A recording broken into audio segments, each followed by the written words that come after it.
नमस्कार विद्यार्थी मित्रों, कक्षा 6 पाठ 3 समझदार नन्ही। ये पाठ हमने किताब में समझा कि इसमें एक नन्ही यानी कि बतख की बच्ची होती है जो गंदे स्वभाव वाले बिच्छू को उसके स्वभाव से दूर कराती है। अब हम यह पाठ स्वाध्याय पोथी में लिखेंगे।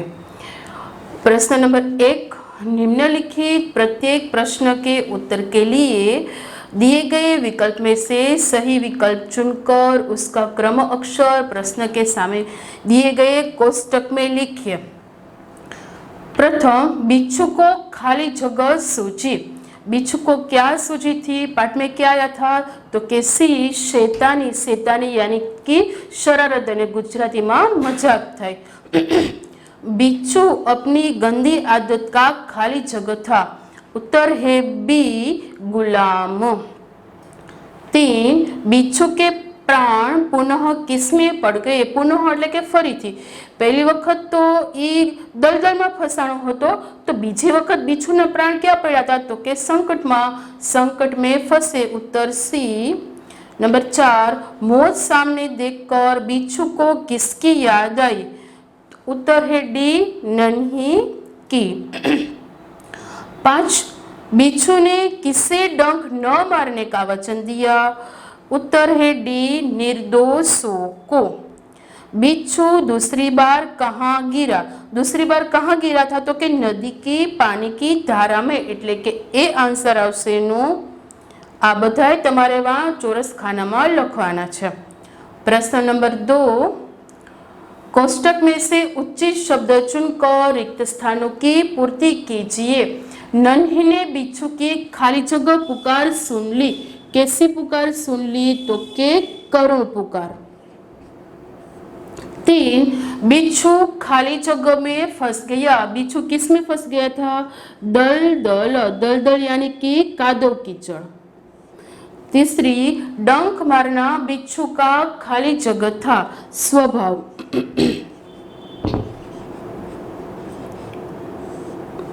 4, मैं बिच्छू की खाली जगह आदत छुड़ाकर रहूंगी। बिच्छू की आदत कैसी थी? गंदी। बिच्छू की गंदी आदत छुड़ाकर रहूंगा। प्रश्न नंबर 3, सही वाक्यांश चुनकर विधानों को पूर्ण कीजिए। प्रथम, नन्ही ने बिच्छू को बचाया क्योंकि, क्योंकि तो आंसर में आवशे ब, क्योंकि उसे उस पर दया आ गई। ब लिखने के बाद पूरा विधान लिखना है। दूसरा, नन्ही पीड़ा से तड़प उठी क्योंकि क, बिच्छू ने उसे डंक मार दिया था। 3, नन्ही को माँ के पास पहुंचने में देर हो गई क्योंकि, क्यों देर हो गई थी? तो कि वह बिच्छू को बचाने में लग गई थी। नंबर 4, बिच्छू शर्म से पानी पानी हो गया। विच्छी शर्म लीधे पानी पानी यानी कि शर्मा सुका मैंने, तो आंसर उसे दूसरी बार बचाने वाली नन्ही को वह डंक मारने जा रहा था। ये सही वाक्यांश यहाँ पूर्ण होते हैं और उत्तर निम्नलिखित प्रश्नों के एक एक वाक्य में उत्तर लिखिए। नन्ही कौन थी? तो उत्तर है नन्ही एक बतख थी, बतख।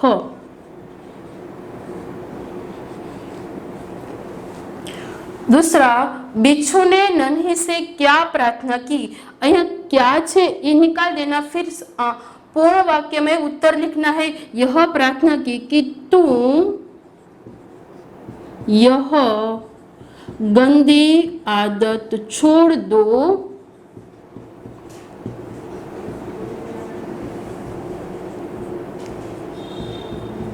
छोड़ दो, नहीं तो। बिच्छू ने नन्ही से क्या प्रार्थना की? बहन मुझे बचा लो। बिच्छू ने नन्ही से पछी क्या नहीं लखवानो आवशे? यह प्रार्थना की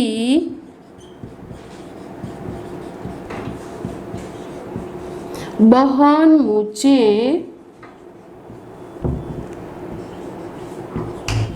बचा लो।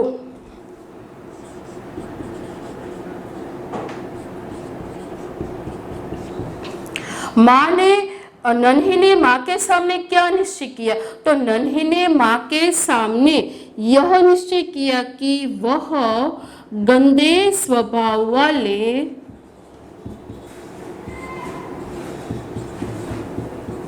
बिच्छू की गंदी आदत छुड़ा कर रहेगी। गंदी आदत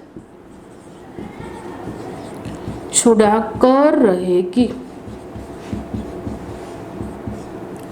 नंबर 4, नन्ही ने क्या सोचकर बिच्छू को दोबारा जीवन दान दिया?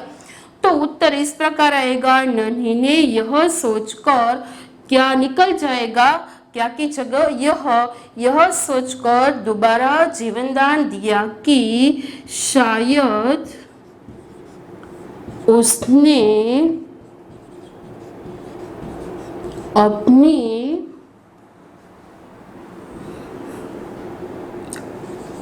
गंदी आदत काउंसमार्ट डंक मारने की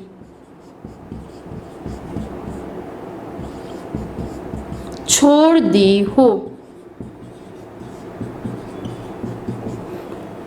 नंबर 25, बुरे व्यक्ति को हम सही रास्ते पर कैसे ला सकते हैं? उत्तर है, उसके साथ बार बार भलाई करके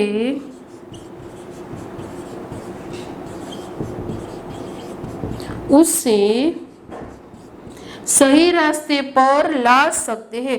समझदार नन्ही कहानी से हमें क्या सीख मिलती है?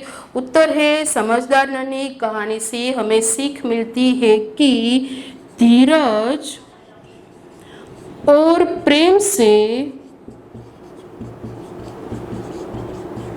बुरे व्यक्ति की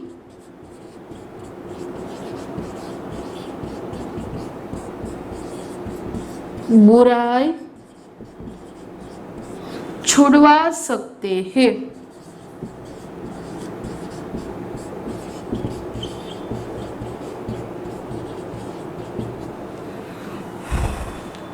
है કથન કિસને કિસ્સે કહે એટલે કે કોણ બોલે છે અને કોણ કહે છે એ આપણે હિન્દીમાં લખવાનું છે।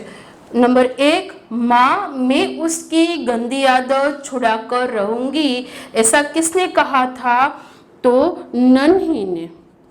और किसको कहा था? तो अपनी माँ को।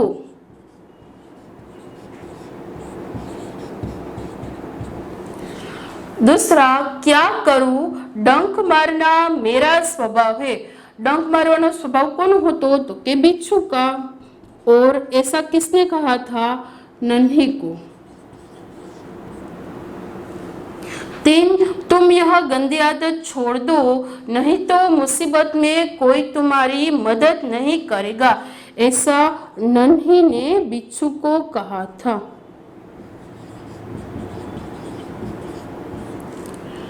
4, भलाई करना मेरा स्वभाव है, यह भी नन्ही ने बिच्छू को कहा था। 5, मैं वचन देता हूं कि अब मैं किसी निर्दोष जीव को डंक नहीं मारूंगा, ऐसा बिच्छू ने नन्ही को कहा। प्रश्न नंबर 6, घटनाओं के उनके सही क्रम में लिखिए। हमने जो पाठ यानी कि कहानी पढ़ी है समझदार नन्ही, उसमें से पहला, दूसरा, तीसरा और 5वां वाक्य कौन सा आता है यह हमें यहाँ पे लिखना है।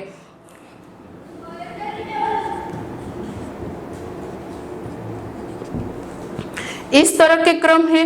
तो प्रथम में कौन सा आएगा? नन्ही ने बिच्छू को दलदल में फंसा हुआ देखा, यह पूरा वाक्य हमें यहाँ लिखना है। और दूसरा वाक्य है, यहाँ कौन सा वाक्य आएगा? तो के डो डो करने के बाद पूरा वाक्य लिखना है।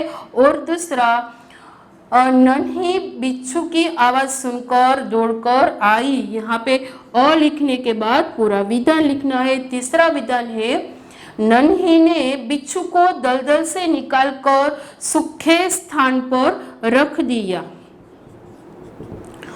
और 4, बिच्छू ने नन्ही को डंक मार दिया।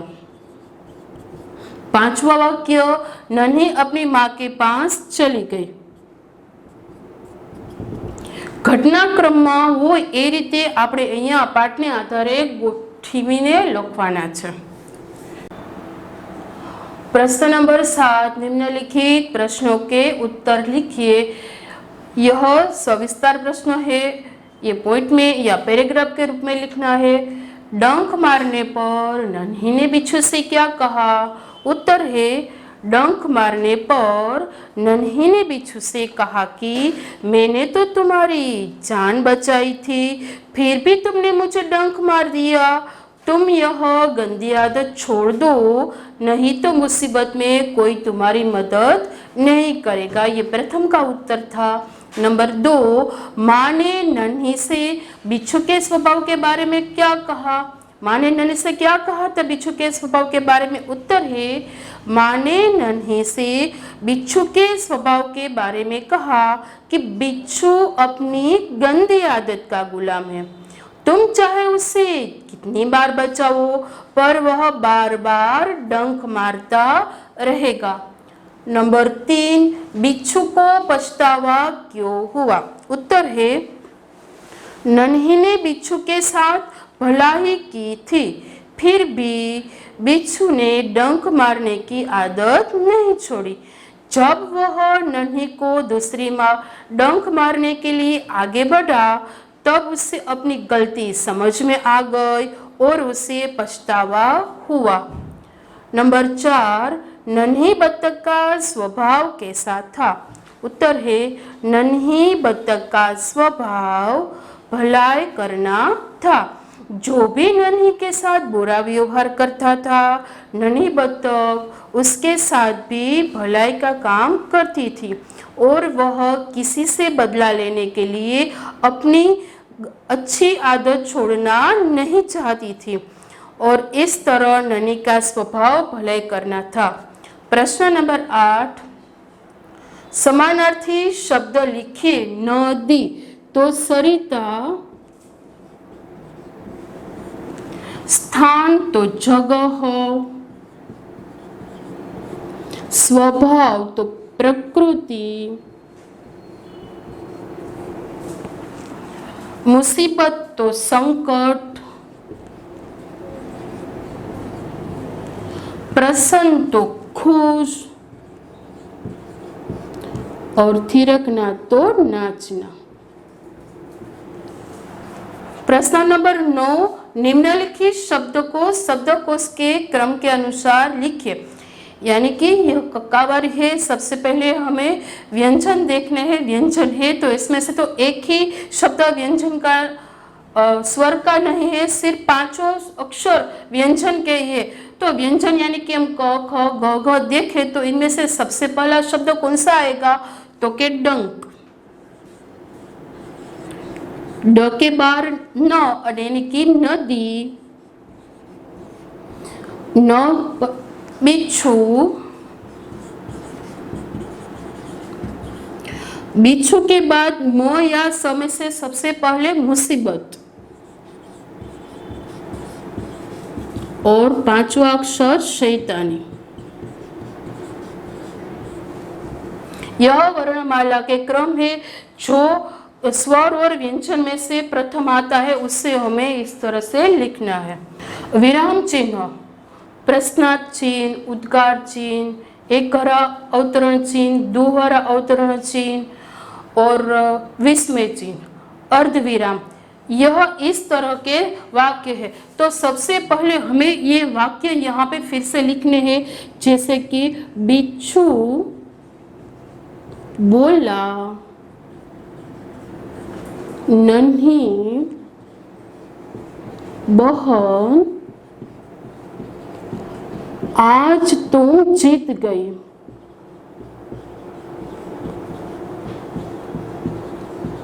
ये पूरा विधान लिखना है। फिर इसके बाद कहाँ पे अवतरण चिन्ह आते हैं ये लिखना है। नन्ही बिच्छू बोला, बिच्छू बोला એટલે કે ત્યાં अटकना पड़ता है, तो यहाँ पे अल्प विराम और यहाँ नन्ही बहन, बहन के बाद भी अटकना पड़ता है और वाक्य पूर्ण होने के बाद पूर्ण विराम और यहाँ कोमा એટલે કે अवतरण चिन्ह पूर्ण। दूसरा वाक्य क्यों भाई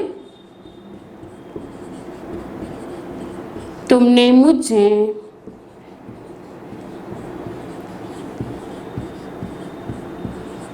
डंक क्यों मारा।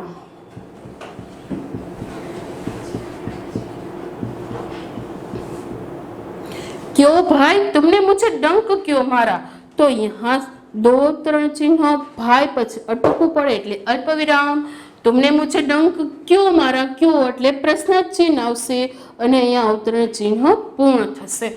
नंबर 3 बिच्छू भाई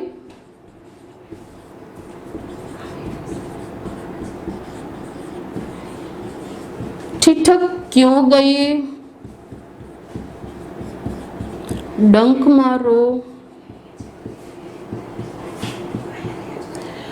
હવે આમાં क्या अवतरण चिन्ह के निशान है, तो कि शुरुआत में दोहरा अवतरण चिन्ह, भाई के बाद अटकना पड़ता है, रुकना पड़ता है, इसलिए अल्प विराम। ठिठक क्यों गए प्रश्न पूछ्यो એટલે કે प्रश्नार्थी, और डंक मारो यहाँ पे विधान पूर्ण होता है એટલે पूर्ण विराम और दोहरा अवतरण चिन्ह पूर्ण। चौथा भलाई करना मेरा स्वभाव है।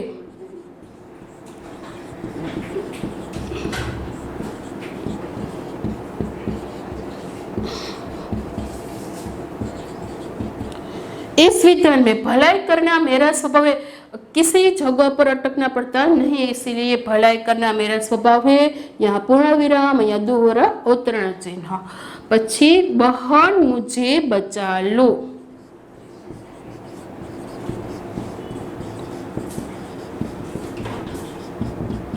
बहन मुझे बचा लो, यहाँ शुरुआत में ही दोहरा अवतरण चिन्ह, छेले पूर्ण विराम और दोहरा अवतरण चिन्ह पूरा। इस तरह से हमें सभी वाक्य में विराम चिन्ह लगाने हैं।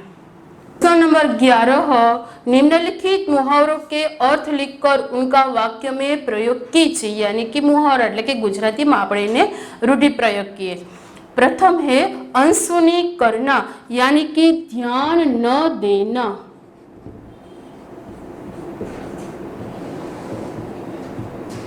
इसका वाक्य इस तरह आता है, बिच्छू ने नन्ही की बात अनसुनी कर दी।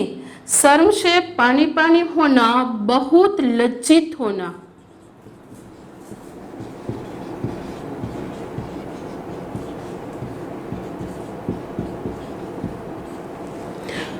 वाक्य चोरी पकड़े जाने पर नौकर शर्म से पानी पानी हो गया।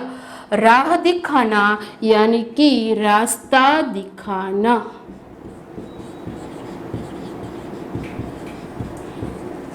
इसका वाक्य है, सोनू सदैव अनजाने लोगों को राह दिखाती है। और थिरकने लगना, यानी कि खुशी से नाचना।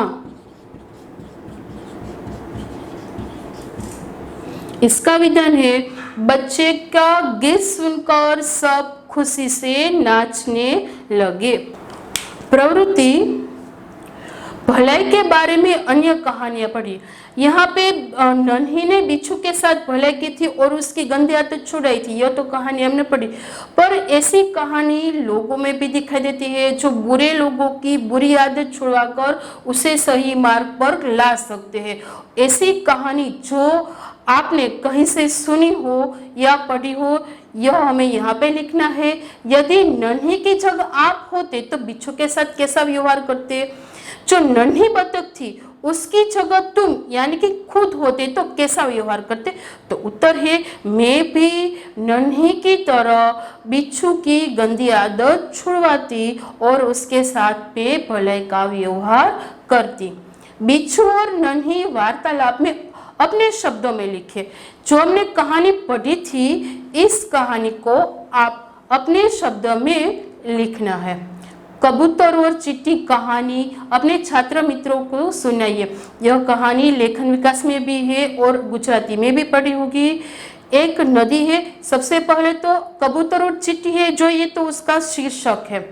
एक नदी है, नदी के तट पर एक पेड़ है, पेड़ के ऊपर ये पेड़ है और पेड़ के ऊपर यहाँ पे कबूतर, यहाँ पे नदी बह रही है। यानी कि पेड़ के ऊपर एक कबूतर बैठा होता है और पास में नदी बह रही होती है। एक दिन कबूतर ने देखा कि नदी के पानी में चींटी, चींटी यानी कि कीड़ी, चींटी बह रही है। तो कबूतर ने एक पत्ता तोड़कर नदी के पानी में गिराया, यानी कि एक પાંદડું હતું એને નદીના પાણીમાં નાખ્યું, એક પત્ता नदी के पानी में गिराया। चींटी उस पर चढ़कर नदी के किनारे तक आ गई। कुछ दिन बीते, कबूतर पेड़ पर बैठा था और एक शिकारी आया। उसने कबूतर को पेड़ पर बैठा हुआ देखा तो उसने एक तीर चलाया और यह सब चींटी ने देख लिया था।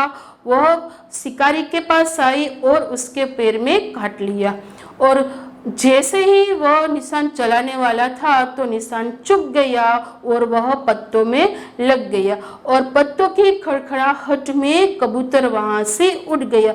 इस तरह कबूतर ने भी चींटी का धन्यवाद माना। इस कहानी से हमें सीख मिलती है कि हमें दूसरों के साथ सदैव भलाई करनी चाहिए, क्योंकि भलाई का फल सदैव अच्छा ही होता है।